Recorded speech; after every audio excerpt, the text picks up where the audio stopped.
And we are live with another edition of the All Gas No Break Sports Show. I am one of your co-hosts, Nicholas Pavona, joined alongside by Andrew Johnson. And Andrew, was not a good week number 4 for both of us for our teams, as we both had a very tough time watching our teams play this past weekend.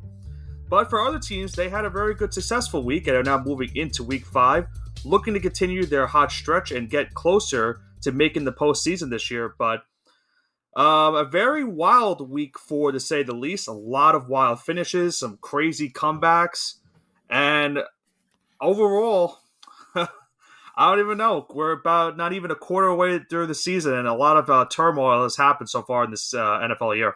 Are you sure? I thought the NFL season was shortened to 4 weeks this season for some odd reason, and I think I won't be watching any more football for the rest of the year. For my team, yeah. Season's over, and I hope everyone had a good season. You know, Super Bowl champions Kansas City Chiefs, because that's what the league determined this year. After Sunday, yeah. But all right, want to get into the Week 4 recap? Yeah, we'll get right into it, and we'll start off with the past Thursday game between the Detroit Lions and the Green Bay Packers, an NFC North divisional matchup.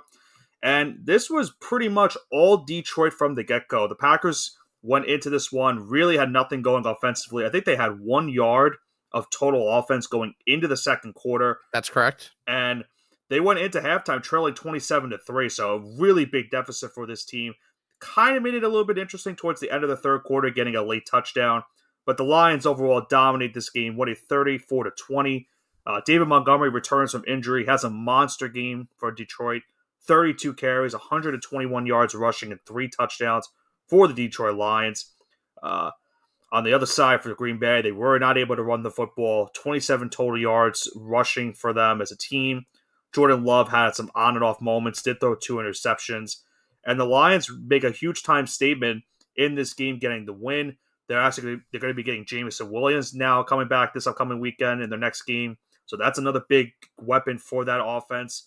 And they right now look like the clear-cut favorite to win this division after a performance like this. Yeah, I know Jordan Love, this is his 4th year in the NFL technically, but this is his first year as a full-time starter. This was his welcome to the NFL moment.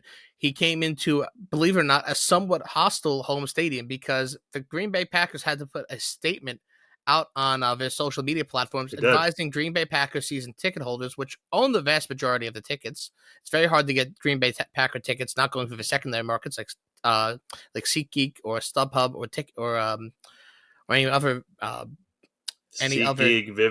Vivid Seats, any other like third party or secondary Game Time. Yeah. I could go on. I can go on and on too, but it's very hard to get a ticket on the primary market, like a Ticketmaster, like you said. So you really have to go to the secondary market. And the Green Bay Packers made the statement because, believe it or not, I would say 1/3 of the stadium was Detroit Lion fans. Right. So it was somewhat hostile. Like, it got loud in there, and to me that is a embarrassment, not on behalf of the ticket holders that did not show up. They clearly want to sometimes make some money on selling tickets. I do it with the Knicks. I've done it with St. John's. I completely get it. You can't go to every game, but it was classless on behalf of the Green Bay Packers, saying that they should only sell to other Packer fans. I get it, but that's the internal. It's kind of what the Rams did if you remember the NFC Championship game against the Niners. They were telling their fans, don't sell any tickets, and you're the only one that can come to the game. And you've seen more extreme examples like the Carolina Hurricanes and the New York Rangers when they've played in the playoffs. Yep. Like, if you have to be in North Carolina to buy tickets, and let's be real, you're going to this adds fuel to the fire, because someone who maybe was on defensive going now they're definitely going to come pack your stadium. Now that's just kind of, you're kind of poking the bear at that point. Exactly. But Jordan Love had he played like a rookie. That's what he looked like. He looked pretty mortal. He kind of redeemed himself towards the end, getting some garbage time touchdowns. But man, for the first half of that game, he was completely out of sync. It wasn't even fair. And it looks like it's Detroit's division to lose, because Chicago's pitiful. The Minnesota Vikings, I mean, I want to like them so badly. But they kind of dug themselves in a hole already. Green Bay just got trounced on their home field advantage by Detroit. And it's looking like it's going to be a Lions division, which is crazy to say. Maybe the first time in 20 years? Maybe not 20 years. Honestly. But man, it's been a minute since Detroit won. Yeah, and you're a Lions fan. You gotta be loving what's happening right now. I mean, obviously, a tough Week 2 matchup against Seattle did not go their way. They upset the Kansas City Chiefs in Week number 1, and now they come back here in Week number 4 after beating the Falcons last week. Did a great job overall on both sides of the ball, and they've got to be feeling really confident, especially with the way the NFC is right now. They've got to feel like they could have an opportunity to go to the Super Bowl. It's really down to them, Dallas, Philly, and San Francisco. They've got to be one of those top 4 teams to make it for the NFC this year. So a win like this definitely makes another big statement, and that's another statement that realistically tells the NFL world, hey, listen, we're for real. This is our chance. By the way, it's 30 years. I figured, okay, maybe I know they had like a sneaky year where kind of like I figured the entire NFC North kind of sucked, but no, it's been 30 years. It's been a while. So hey, this could be a banner year for Detroit, and just don't choke now. If the Lion fans have experienced enough heartbreak in their life, they're hoping that it does not continue again the rest of the way. But let's move on to the Sunday's action this past Sunday, and it started off with our first London game of the year between the Atlanta Falcons and the Jacksonville Jaguars. Now, I wonder, Johnson, where did you watch this game? Did you watch the regular broadcast or the Toy Story themed broadcast for this one? Well, I tried to find the Toy Story broadcast. I'm not gonna lie, I don't have ESPN Plus, so I figured that was an option. So I watched the regular broadcast. Okay. And I did see the Toy Story. Now, what I will say is, excuse me, it's okay. It was impressive because they were animating this in real time. Right. So it was a couple seconds. I mean, it's on a delay. It's on a couple second delay, but I think it was like a play or two delay from the actual broadcast. Yeah, so it's about a 30-second delay, but they're animating that in real time, which is an impressive feat. I don't know how practical this will be going forward. Is this going to actually attract? It looked pretty cool. Viewers? Yeah, it was cool. I think this is more for the dads who, the kids have Sunday morning cartoons, right? And they want to watch some football. The exact game of football. That's what the whole thing was for. Yeah, and I don't know if it's actually going to be marketed toward. I know it's marketed towards children, but I don't know if it's going to get them into footballs. I think it's more for them to the kids realize, oh, it's a kid show. But meanwhile, dad's watching the game in the same room with them. So remember, I think some of the dads watched Toy Story as a child, so it's a nostalgia feeling also. It's coming full circle now. Yeah. But anyway, for the game itself, I mean, Desmond Ridder, it's been really a rough start to the season for him. Bijan Robinson was a beast in this game once again for Atlanta. But the Falcons are having a lot of offensive issues right now. Ridder, as I mentioned, has been struggling. They haven't been able to get Kyle Pitts involved whatsoever on the offensive side of the ball. And they really had no match for Jacksonville in this game. Trevor Lawrence had an all-right game, nothing too crazy. Did only have 7 incompletions, had a touchdown pass, had a couple good runs. But Jaguars handled this game pretty much, all the way from the get-go, winning by a final 23-7. They get their second win of the year. Atlanta now drops to 2-2. So after starting 2-0, they've now lost 2 straight. And the questions about quarterback are really going to be going on for the next couple of weeks for this team, because if Ridder continues to play like this, they could go to Taylor Heineke, who we've seen before has had success as a starting quarterback with Washington. So there could be a QB change sooner rather than later, in Atlanta. Yeah, I mean, he hasn't been that impressive. I really want to believe in young quarterbacks. I do. But it hasn't been the greatest start, especially when he has such offensive talent like Kyle Pitts. I was speaking of which, Jonnu Smith, the guy who got cut by the Patriots, who can't get a receiver they couldn't catch a cold right now, had 6 receptions for 95 yards. Meanwhile, you have Kyle Pitts on your team. Yep. So I don't know the way they're using him in Atlanta, but clearly not to the best ability, because I feel like if they were running up better offensive sets, I feel like Desmond Ridder will be doing a lot better, because I think it's more of a coaching problem, to be honest. I would give Desmond Ridder the benefit of the doubt if he had a coaching change that could utilize the players' abilities better. He'd be doing better right now. I'm not sure. I don't know realistically what could be the thing that fixes the offense right now. I think you have to keep trying to get Bijan Robinson the ball as much as possible, considering how he's played so far. That's probably the brightest spot the Falcons have had so far in the young season. Bijan has been an absolute beast so far throughout the ground. He's also made some good catches and made some moves after the catch. So the Falcons will need to try to get him involved a lot more than they have been, but they've done a good job so far of giving him carries. Now they'll probably have to increase that workload in order to give Ridder an opportunity to win some of these games down the stretch of the season. Because there's still a realistic chance they could win this division and make the postseason because the NFC South is, It's a lot better weak. than advertised, I will say. It has been playing better than advertised, absolutely. I will agree with that. But I still think you have a really good shot of winning that division just because compared to some of the top tier teams in the NFC, that division just really doesn't have that team. So it gives your rest of your competition an opportunity to make that postseason mark. So Atlanta still has a great opportunity. They just need Ritter to play a lot better down the stretch of the season. So I'm curious to see if they do make a QB change down the stretch, but we'll have to find out. We'll go to the next game on our schedule, and it was a pretty good shootout between these two NFC East rivals. It was an unintentional shootout. A lot of the shooting happened in one half, and then in the second half of the other team. Yeah, and we had the Washington Commanders going into Philadelphia to take on the Philadelphia Eagles, and the Commanders looked very good to start this game. At one point, we're up 10 points with 1:39 to go in the first half. Took a touchdown lead going into the half. The Eagles would come back in the third quarter and take the lead. Then they would even go up late in the fourth on a touchdown to A.J. Brown, who had a monster game. But on the final play of regulation, Sam Howell gets Jahan Dotson for a touchdown to tie the game, send it into overtime. But unfortunately for Washington, they were not able to capitalize on OT. They lose this one 34-31. Washington's been giving the Eagles a lot of problems in the last couple of years. If you remember what happened last season, they handed the Eagles their first loss of the season on the road in Philadelphia. Almost handed them the first loss of the season this year again. Just were not able to get it done. And the Eagles go now to 4-0 in the year. Jalen Hurts throws for 319 and 2 touchdowns. Just outdueling Sam Howell, who threw for 290 and a touchdown. I'd mentioned A.J. Brown, 9 catches for 175 and 2 TDs. Finally has that breakout game this season for the Eagles after a slow start on the early part of the year.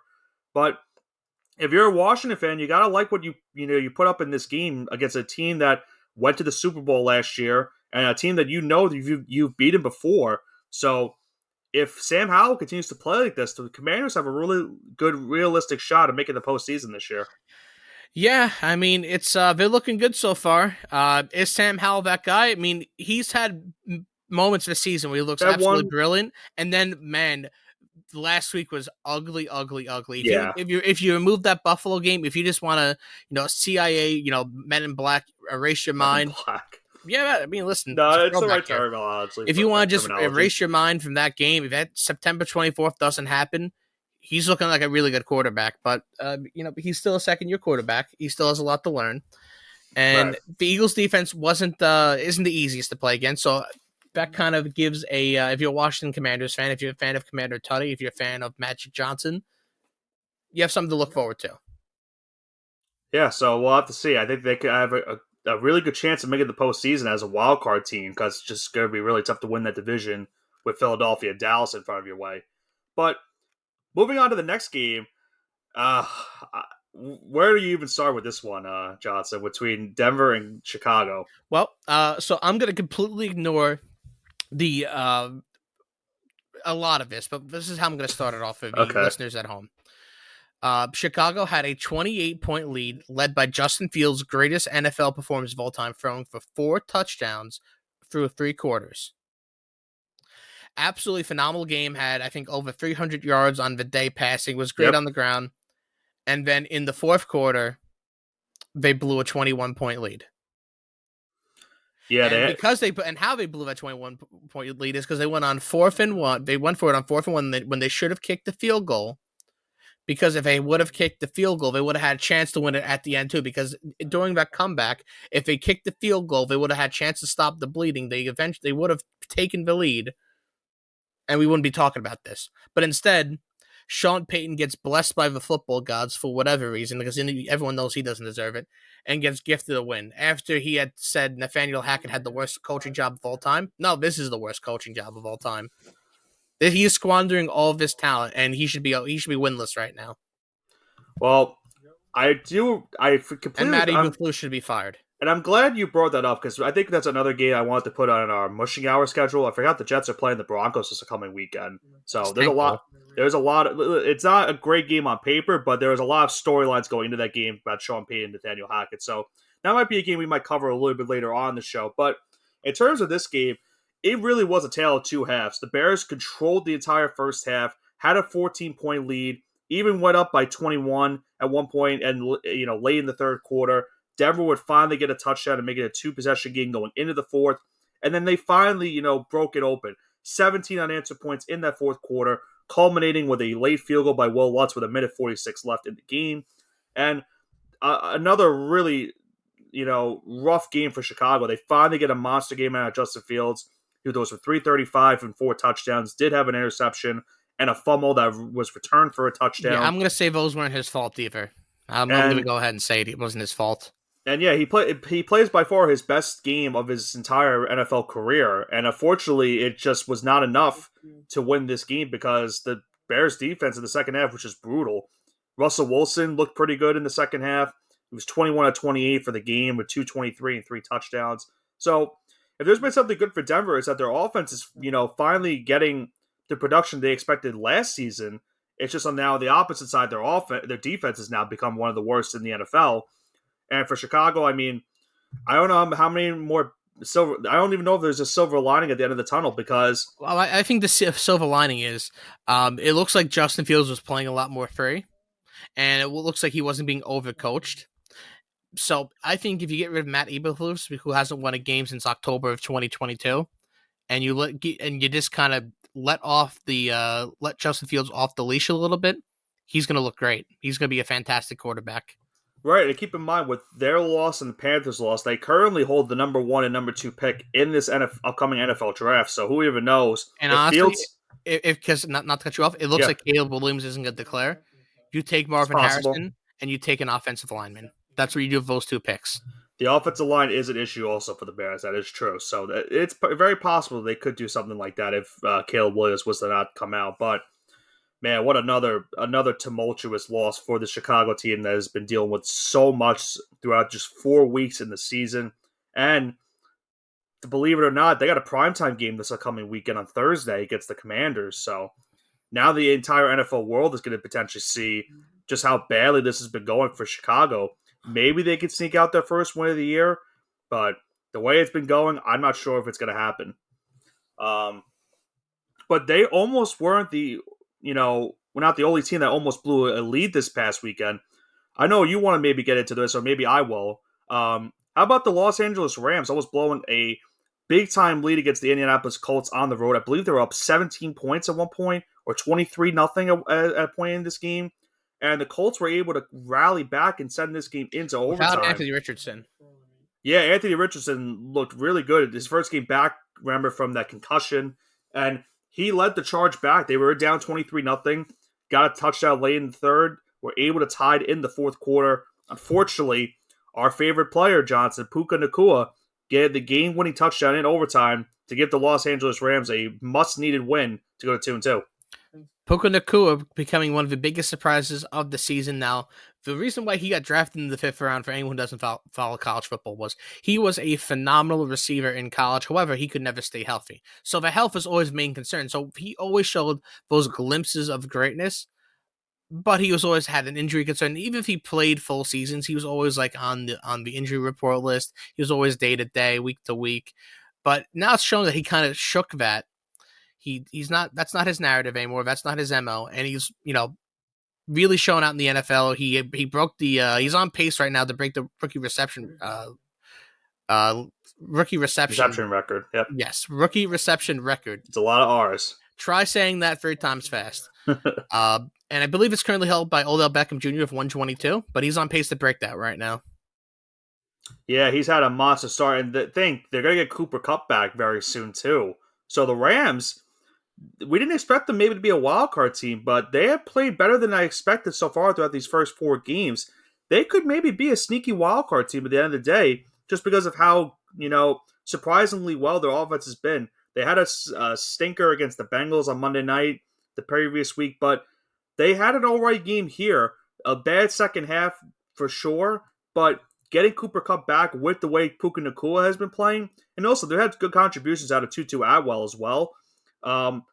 They have a good realistic shot of maybe being a wild card team for the NFC this year. I mean, it's definitely possible, but I don't want to count our chickens before we hatch. Let me see 1 or 2 more weeks before we give you an answer on that one. Right. The next game we have, and we'll take two sides of this game. I'll defer to you for the Texans side of point of view for this game, and I'll go to the Steelers side of this game. Um, the Texans dominate this game and beat the Steelers 30-6. Wasn't even close. Was not close. CJ Stroud looked unbelievable again. I'll let you talk about him a little bit more in just a second.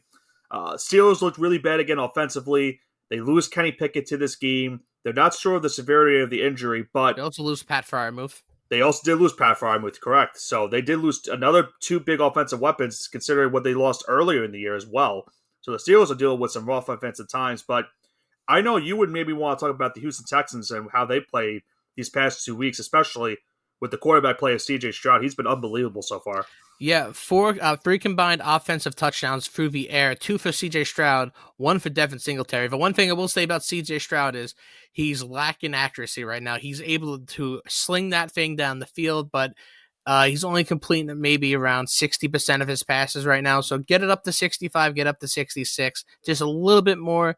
And if he keeps on doing what he's doing, because he has no picks right now, if he's thrown, I think 6 touchdowns in the last 4 games. I don't think he has any on the ground yet, but he's looking phenomenal. And is he a steal of this draft, or maybe he just has a better offensive line than Bryce Young does? Who knows? Well, Bryce, yeah. Well, keep in mind the Texans' offensive line is dealing with so many injuries as well. I think they lost another starting offensive lineman today, Kenyon Green. I think he just went on the IR. The Texans, I think, went into this game with 3 of their 5 offensive linemen injured. I would also like to point out that Nico Collins has 428 receiving yards on the season. Yeah. I think that's almost as much as he had at Michigan in any of his years, and it's only been 4 games. So good job, Harbaugh. You really knew how to utilize that guy. Well, remember, Nico Collins was a variation of a running back / wide receiver at Michigan, and that's what the Texans originally had him as in year number 1 with him. Yeah, and then they realized, oh, wait, this guy's an actual, he's a really good receiver. Let's use him like that. Let's use him as one of our main guys, and here he is now. Yeah, that's big for Houston that they're getting Collins to play this well. Tank Dell had a really good game the previous week. Didn't really show up anything in this week. He didn't have to. The Texans have done this with guys that, I couldn't even think of who their clear-cut number 1 wide receiver is. I think going into the year, it was Robert Woods, the veteran. Yeah, and he's kind of just disappeared a little bit. No offense to him. Right, and they're using guys like Nico Collins and Tank Dell. They got John Mechie back, thankfully. And they're doing it with a lot of, guys that you wouldn't expect to be going off, but it's working so far for them. And they're right now tied for the AFC South lead. So it's been a great start for them. But on the other side of the thing, for the Steelers, you don't know what the severity of the injury is for Pickett. He might not start this week against the Baltimore Ravens. But even if he doesn't, you don't have Pat Freiermuth now after his injury this week. He's going to be out for 2 to 3 weeks. You also lost Deontay Johnson at the beginning of the season. He's still out with his injury. George Pickens is realistically now their best option they have offensively. And he could be request a trade by the end of the season too. Who knows?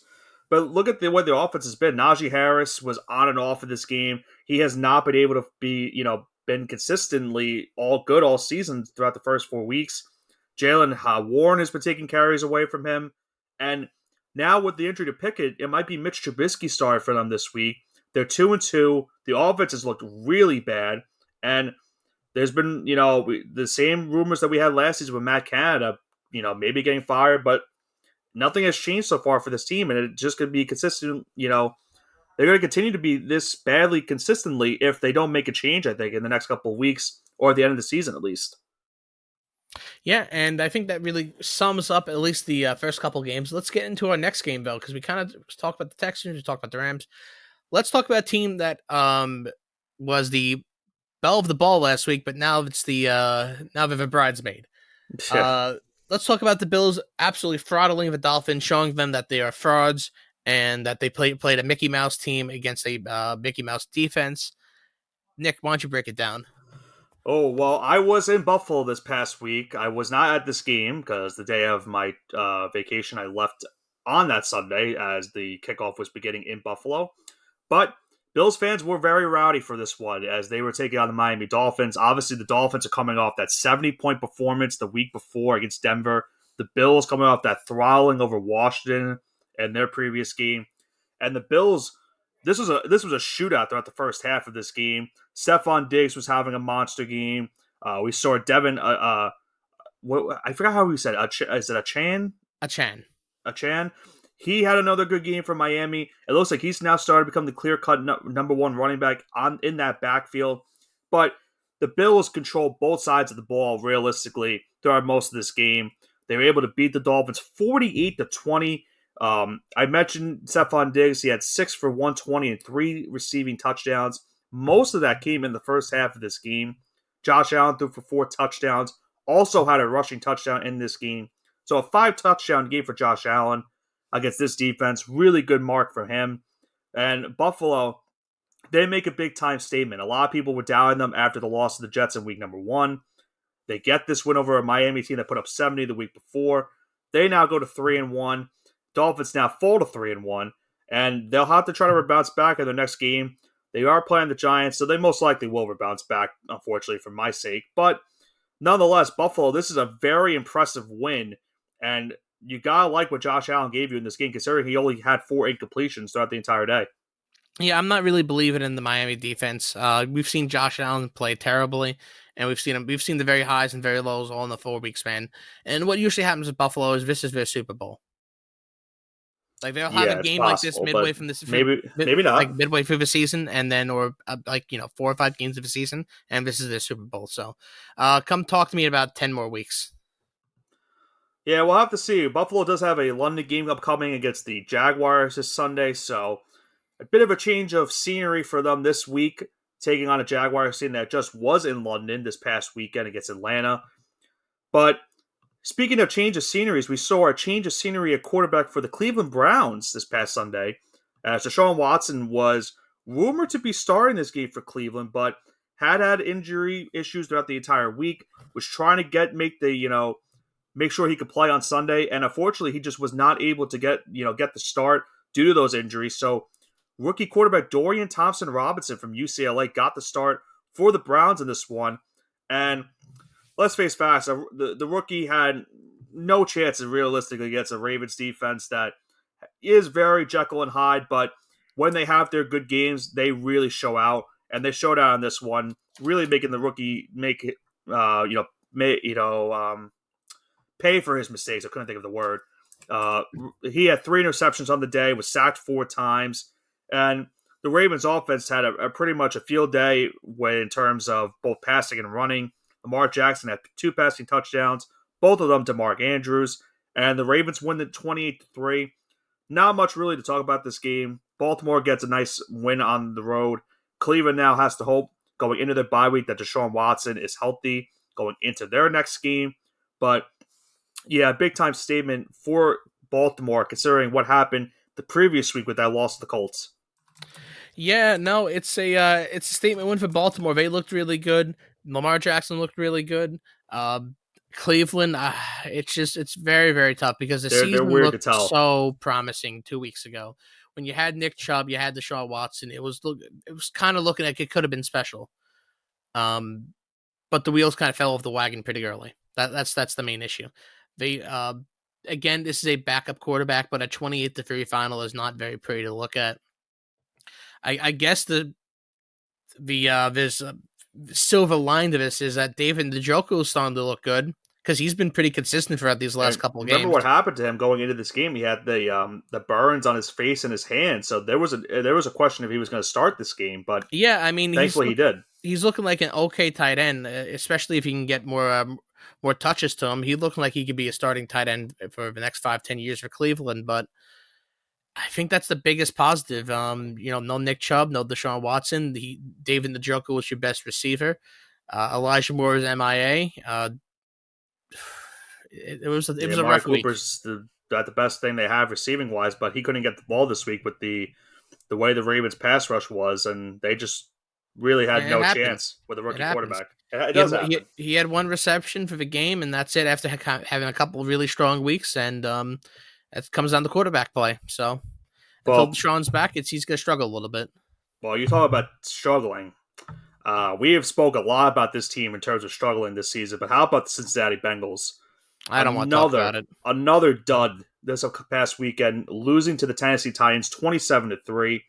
I don't even know where you begin. They still can't run the ball. I mean, Mixon had an all right game, but they didn't really try to run the ball with him. Burrow just has not been the same quarterback. He went 20 of 30 for 165, didn't have a touchdown, didn't have a pick. Derrick Henry had more passing touchdowns than him in this game. He was sacked 3 times, a QBR of 14, and the Titans had a field day. Derrick Henry also had 122 yards rushing and a rushing touchdown, and the Titans defense looked really good in this game. Bengals lose T. Higgins to an injury. We don't know the severity of that. So now you already have all these offensive issues going on for the Bengals, and now Higgins goes down with an injury, and now they're 1-3 on the season. They are really in desperation times right now because another loss puts you at 1-4, and I'm not sure if you can recover from a 1-4 start. You mean you can recover from a 1-4 start? I don't know if it's ever been done before. It probably has been done, but it's the doesn't happen often. The odds are very low. I've had to guess. Yeah, I mean it's definitely possible, but I would say if Cincinnati doesn't figure it out this weekend, I think they're done. Yeah, I really don't know. They have been the most confusing team this entire year for me because you didn't really lose. Yes, I know they lost their 2 starting safeties, but on the offensive side of the ball, they didn't really lose anything. No, you kept T. Higgins, you have Jamar Chase, you have Joe Mixon, you got, I think, an upgrade at tight end with Irv Smith. And you know what the perfect scenario for this? This is kind of how I felt as a Giants fan in week number 2. You had an embarrassing loss the previous week. You're going now to Arizona this upcoming weekend, and this might be your season right here. A win, and you might salvage it. A loss to Arizona, that might end it all for this Cincinnati team. Yeah, I mean they still have a chance to make the playoffs. Like, they might, but it's gonna be tough because we're not saying like, oh my god, they're done. Like, no, just win the next 2 games and then take it from there. But because of the wild card team, you might have to win 10, 11 games as a wild card in the AFC.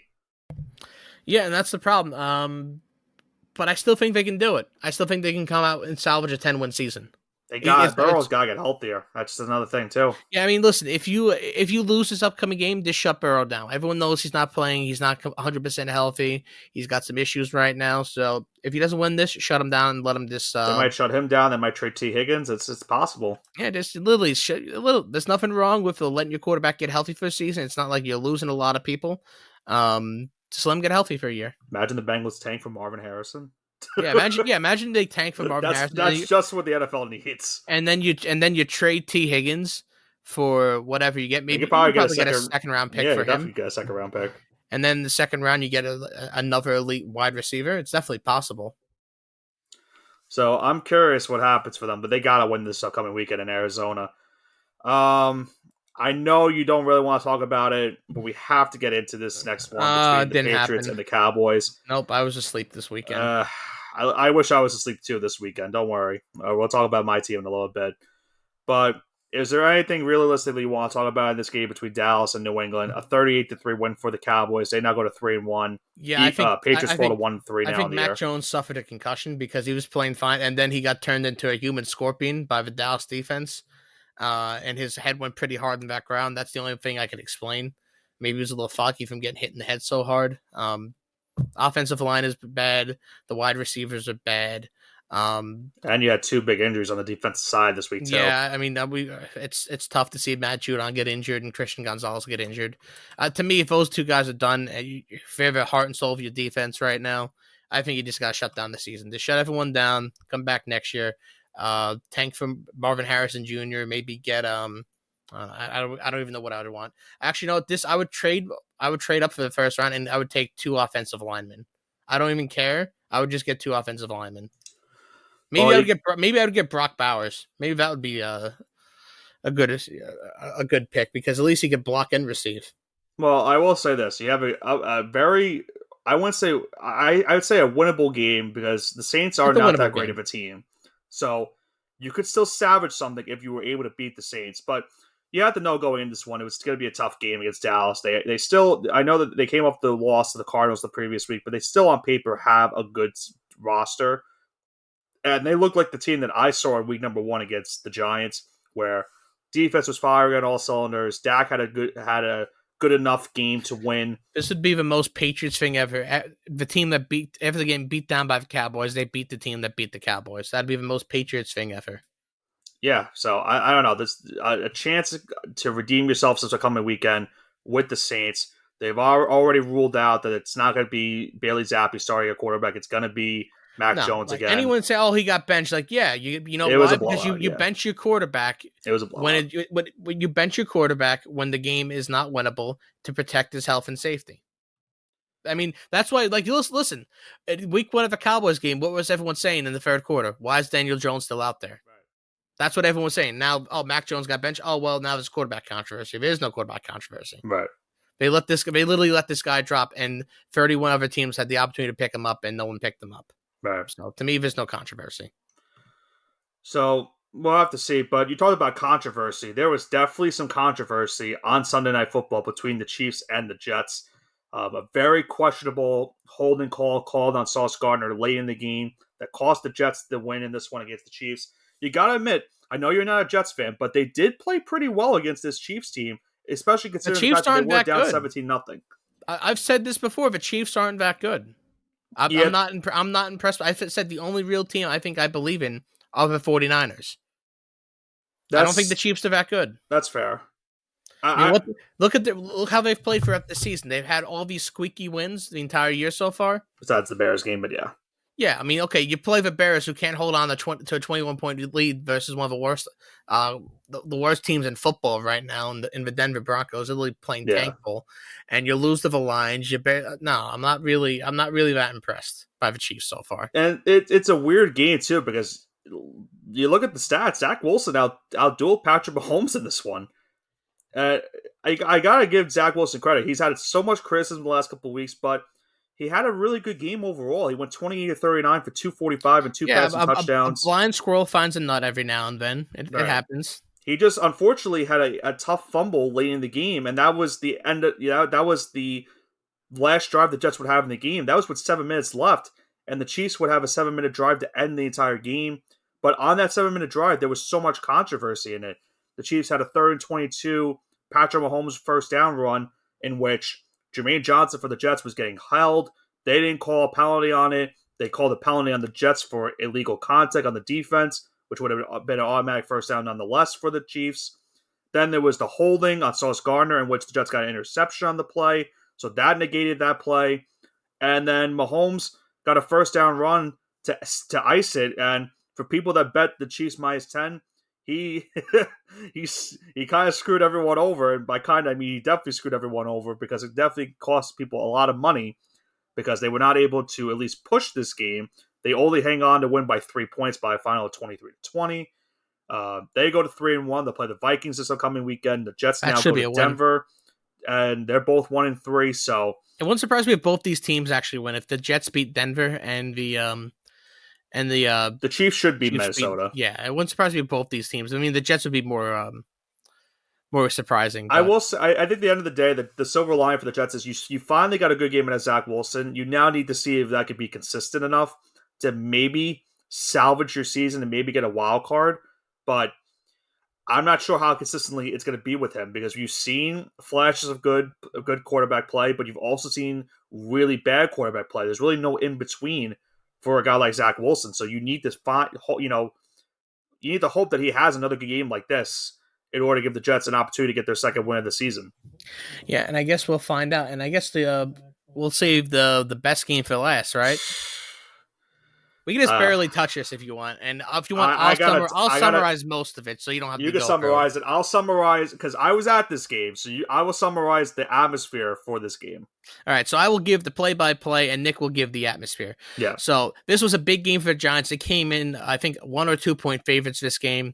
They were a 1 point favorite going into it until Saquon and Andrew Thomas were both ruled out. So Seattle went into the game at Monday night, like an hour or two before kickoff. Yeah, that's the favorite. Right. So they have a wonderful, wonderful drive that results in nothing. Mm-hmm. They should have. Do a push. You can't. Yeah, I mean, it's the brotherly shove, as the Eagles call it. The Giants go for a brotherly shove in their own end zone or in their own territory. They should have taken the field goal because they go for it and they don't get it right. So then Geno Smith goes down field and he scores a touchdown. Okay, that's cool. There's a lot of stuff back and forth, some fumbling, there's some muffed punts, there's whatever going back and Referees. forth. There's some referees calling some stuff because at one point it was Seahawks versus referees, which was kind of funny. I found it to be hilarious. Watching a 1st and 30, that's pretty funny. But at the end of all this, the Giants end up kicking a field goal, right? So the Giants end up getting on the board. So right now it's 7-3, and you're late in the second quarter. The Giants kick it back. The Seahawks can't do anything. That's great, right? That's fantastic. But they left this guy called Noah Fant wide open, who only had 2 receptions on the entire day, by the way, but he gets a 51-yard reception. And keep in mind, that was with Drew Lock because Geno Smith got hurt at that point in the game. Yeah, so this is Drew Lock is in the game because Geno got hurt, and there was a lot of chippiness going back and forth. He thinks he did it on purpose. He even came back later in the game and started chirping more. But Noah Fant goes out the 1-yard line, so you give it to Kenneth Walker, whatever. Okay, so you're down 14-3 going into half because they couldn't get anything after that drive. Whatever. The Giants could get it at the kickoff. It'll be fine, right?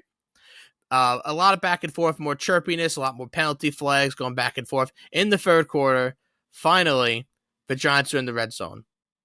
You could smell the goal line here. 10 feet away from getting in that end zone and scoring a touchdown and making it a 14-10 game going into the fourth quarter. And, Nick, how was the atmosphere at that point when they were on that drive?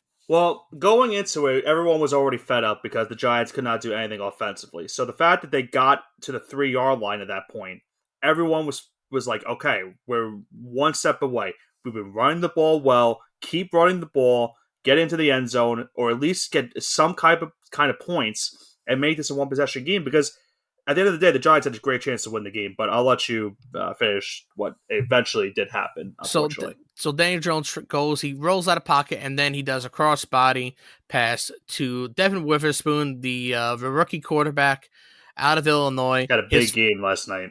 That was his first career interception. He returns at 97 yards, go to the house to get a touchdown. He must have been absolutely gassed at that point. So then after that pick six, after what should have been a 14-10 game, it becomes a 21-3 game.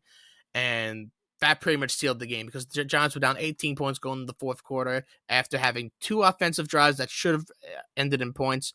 In reality, the Giants could have won this game. It was a bunch of mistakes that it was and to a certain extent, it's coaching. You take the points that early in the game. You don't go for it in the first quarter. I didn't mind them going for it, though, there. But listen, the Giants, if you actually break this down, the Giants had more first downs. They had pretty much the same amount of rushing yards and passing yards. Time possession, too. Yeah, they had it more, but what it boils down to is that the offensive line, again, kind of let Daniel Jones down. 11 sacks on the day. Now, I realize he rolled out of the pocket a bunch of times. He got sacked that way. Even if you say that half the time, that's because half the time he rolled out of the pocket. That's still 5 or 6 sacks let up by your offensive line. Yeah. That's 1/4. That's more than 1/4. That's not acceptable. There were a bunch of times where he would go back and he would have the open receivers, but he couldn't. He either wouldn't throw it because of the offensive line or because he wasn't finding. He was only making one read. It wasn't looking at the second read. Yeah. So overall, very tough game for the New York Football Giants. I don't know where to go from this point, but all I'm gonna say is if Ben McAdoo get fired after one season, I'm not saying that Brian Daboll should. It wasn't one season; it was 2. Well, his second season he got fired. Yeah. Like he made the playoffs his first season. Yeah, the second year. Then he got fired. So yeah. I don't want to say deja vu, but just be on the lookout. I don't even know where to go for it. I'm not gonna say they're gonna.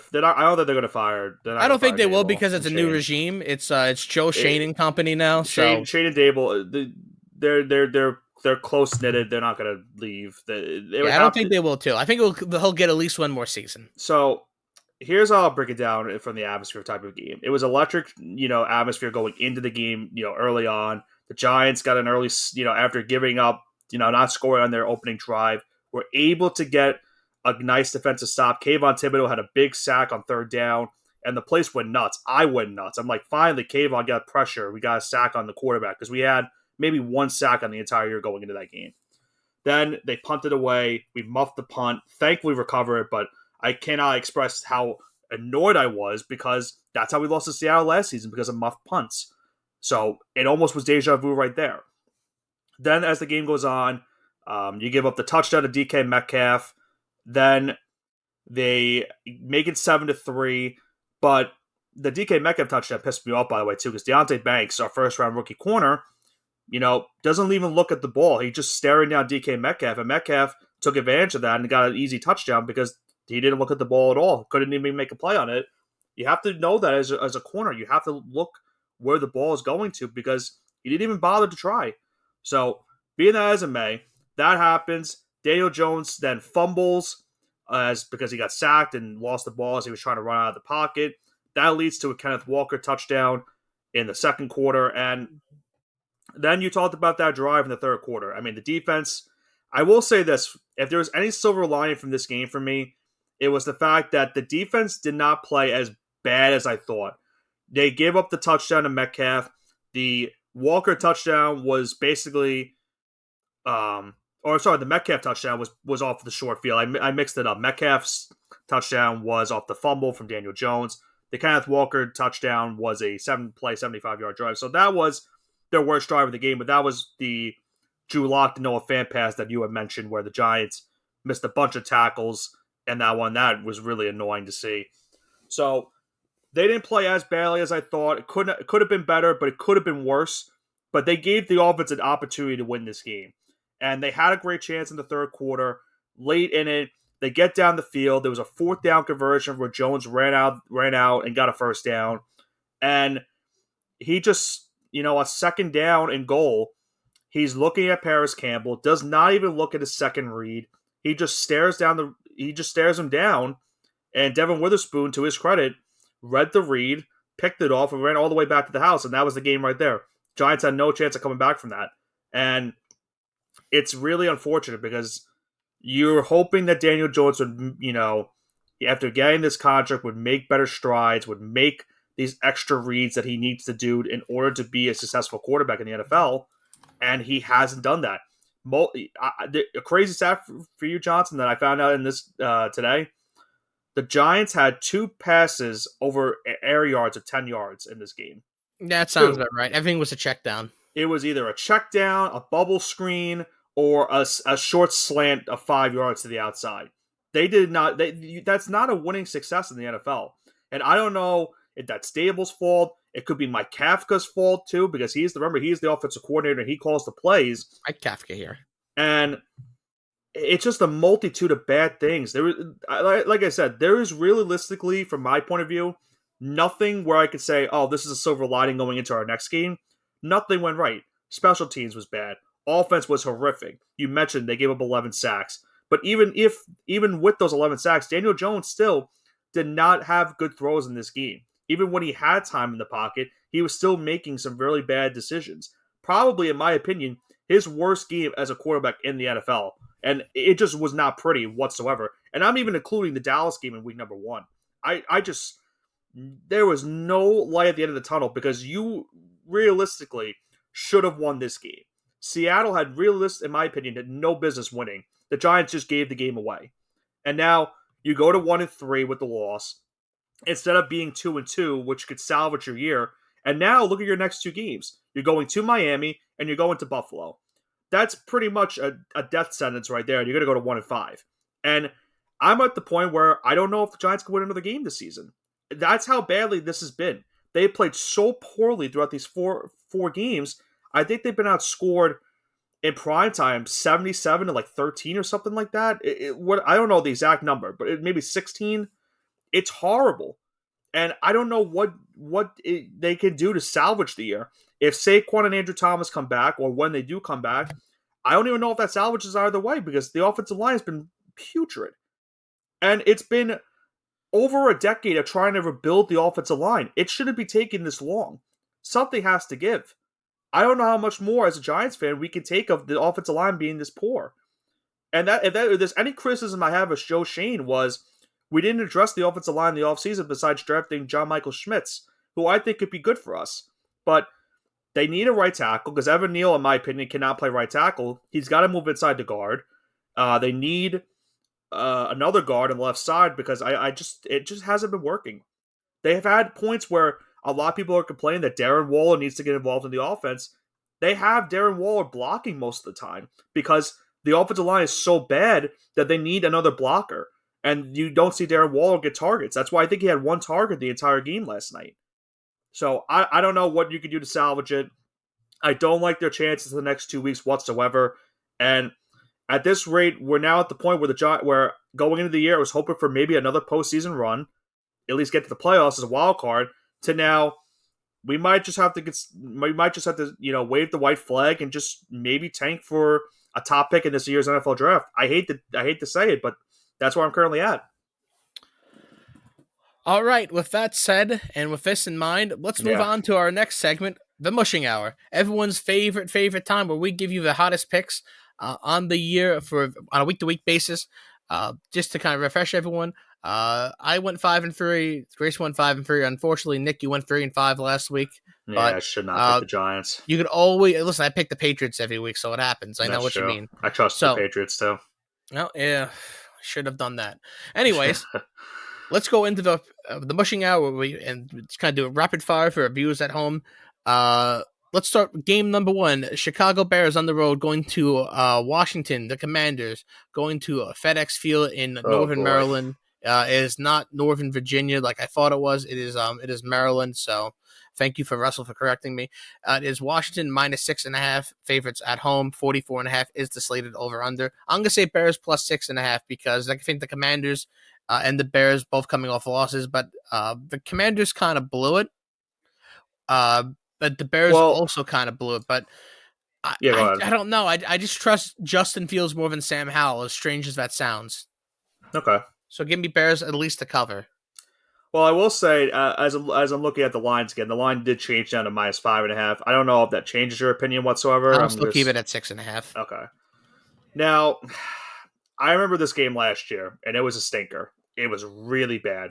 The Bears were a yard short of getting the go-ahead touchdown and lost on a field goal. There's gotta be a point where they end this losing streak. They just can't keep this going. But I don't know. I don't know when it ends. I think Washington is not that bad of a team. I think they played really well against the Eagles. It just didn't go their way. 6.5 though is tough. And the way these Thursday night games go, they get really ugly. So, with that in mind, I'm gonna go with Washington. I'll go Washington -5.5. I'll go with the current spread. All right. Okay, the next game we have is our London game. The Jags have been in London for over a week now. We have Jacksonville Jaguars versus Bills in London. It's technically Bills' home game, I guess. I don't know. Yeah. And spread is Buffalo -5.5, over under 48.5. Give me Jaguars +5.5. They've already been situated. They're on that time zone for a week. They're getting acclimated there. They're going to have the advantage. I don't think they're going to win, but Trevor Lawrence will keep it close after having kind of an embarrassing week a couple weeks ago. He hasn't been playing great, but I feel like this is the game where he breaks out. They're not going to have their top cornerback, the Bills. Is it Tre'Davious White that tore his? Tre'Davious White is out now with a torn Achilles, I believe. Torn his injuries. Yeah, tore his Achilles. He's out. The air. So look out for Calvin Ridley and Christian Kirk to run amok in that backfield, or in that against that back seven. I don't know how to feel about Jacksonville. They're kind of a weird team right now, where I expect them to be better, but they haven't played as great, especially on the offensive side of the ball. I'm going to take Buffalo -5.5 in this one. I think the Bills have looked like the team that we've expected the past 2 weeks and really had a good showing this past week. I do think the time travel will be an issue considering Jacksonville's already been in London, but I still think the Bills come out on top just because I think at the end of the day, they are the better team. Alrighty then. Sounds good to me. Let's go to the next game. We have the Giants at the Dolphins. Miami -11 point favorites at home, over under slated at 50. Give me the Giants +11 because they got to rebound, right? They have to rebound, so Giants +11. I hate to tell you the shots, and after what I saw last night, I don't know if there is any rebounding. I'm going to go with Miami -10. I'll do an alternate spread. All right, I respect that. And we have the next game. We have New Orleans Saints visiting the New England Patriots. My Patriots at home. New England minus 1.5 point favorites at home. Over under slated at 40. Prepare for field goals and lots of field goals. Uh, I don't pick against my team, so Patriots money line. You should probably fade me though. I've been spurned by the Patriots now twice in this season. Do I do it again? What is the definition of insanity, Johnson? Where you do something, you keep doing Over it and over over and again, over expect again? a different result. Yep. And call me crazy and call me insane. I think I'm gonna take New England money line again. Oh boy. I Well, don't like there's the our first Saints. mush. There's our first I mush. just don't like the Saints. I don't think they're that good. You know what? You know what? You know what? I'll stay away from every aspect of the game. Here's what I'll do. For this game is a 40-point over under. Take the under. It's the Saints and the Patriots. The problem is though, no Judon and Christian Gonzalez. I wonder if Olave is going to have himself a big game because of that. Maybe you still have Jabril Peppers back there. You do. That's true. So I trust the offenses is the question. I don't know if I can. I will go with the under for this game. I'll stay with the under. I can't trust both of these teams. I don't know if both these teams can put up 20 points. All right. Speaking of 20 points, Ravens at Steelers for our next game. Baltimore minus 3.5 point favorites on the road. 38 is the slated over under. Give me Ravens minus 3.5, and I think they're going to win by a score of like 14-0. So I would also take the under. But my official picks is for Ravens minus 3.5. Especially with potential no Kenny Pickett. No Pat Freiermuth. Yeah. You're one injury away from getting Mason Rudolph out there, so. And George Pickens, if he gets hurt, then you're down to your third or fourth string wide receiver being your number one guy. So the Steelers are in a rough time right now, and the fact that this is a close spread is kind of weird to me. So I will also take Baltimore, and I will go minus 3.5 too. So there officially is our first mush. All right, we have our first mush. Congratulations to the Steelers, yeah. The Steelers for winning this week. All right. The next game we have are Cowboys at 49ers. These are two high-powered offenses meeting each other on some Sunday Night Football. Thank you, Nick. We have the Cowboys on the road visiting Santa Clara. And the over-under is the over-under is 45, and the spread is San Francisco minus 4. Give me 49ers minus 4. I don't trust the Cowboys, especially after what they did to the Patriots. They're going to play a real team this week, and they're going to realize really fast that the 49ers are this unstoppable machine run by a quarterback that refuses to throw the ball more than 10 feet, so he can't throw a pick. Yeah, I think you'll see a big game out of Christian McCaffrey at the end of the day. I don't think it will be Purdy that will be the reason why they win. It will probably be McCaffrey once again, but then again, that's been most of the time for the 49ers so far in the season. But I do see this being a very high-scoring game, so I'm going to take the over for this one. I think there's a potential for a 30-27 final between these two. The defenses are kind of weird. The Niners have been on and off so far to start the season. Cowboys obviously don't have Tre'Davious White again. Trayvon Diggs right now in the year. They had a great show against the Patriots, obviously, but the week before really struggled against the Arizona Cardinals. They've been able to take advantage of some bad offense so far throughout the first 4 weeks. They finally play a good offense in the Niners. I think you'll see a little bit of cracks in that armor of defense, and I see a nice high-scoring game between the two. All righty, then. And for our final game, we have the Green Bay Packers on the road going to, I was going to say Oakland, but to Las Vegas to take on the Raiders. They should still be in the Bay Area. Okay, so we have the Devontae Adams Bowl here, like Nick said. Green Bay minus 2, favorites on the road. 44.5 is the slated over-under. Josh McDaniels is terrible, and he's going to keep losing games, so give me Green Bay minus 2. I will go Green Bay minus 3. I will take the full field goal in this one. You said it, Josh McDaniels is really bad. I think Devontae Adams will want to. I think Devontae Adams is in line for a big game just because of the impact of it being against the Packers. But nonetheless, the Packers are the better team on paper. I feel like this is going to be an ugly game, personally, just because anytime watching the Raiders on primetime, it's not really fun to watch, except for Devontae. So, nonetheless, I will take Green Bay minus 3 to win it. They'll get back on track after that loss to Detroit. All right, all right, all right. So that concludes the mushing hour for this week. And Nick, before we sign off, do you have anything to say to our wonderful listeners at home? I'm in pain and suffering. I know Johnson is too, but if not for our teams being terrible, it's been a very, very Electric season. electric start to the NFL season. But I've just been down so badly considering what went down last season for my team, and now where I'm back to the old terrible days. Johnson, just think of this. At least we have the Knicks coming up soon. We have the Knicks and we got St. John's with Rick Pitino. So and I have the New York Rangers as well. So that is what I'm looking forward to because football has been terrible for me. But nonetheless, that is going to do it for this week's edition of the All Gas No Break Sports Show. Week 4 has commenced in the NFL season, and now we move on to week number 5. My New York Giants and your New England Patriots, Johnson, unfortunately, look like crap. But maybe they pull off a huge win this upcoming weekend. Who knows? We'll have to find out. And we'll see you all next week here on the All Gas No Break Sports Show. Have a great rest of your weekend.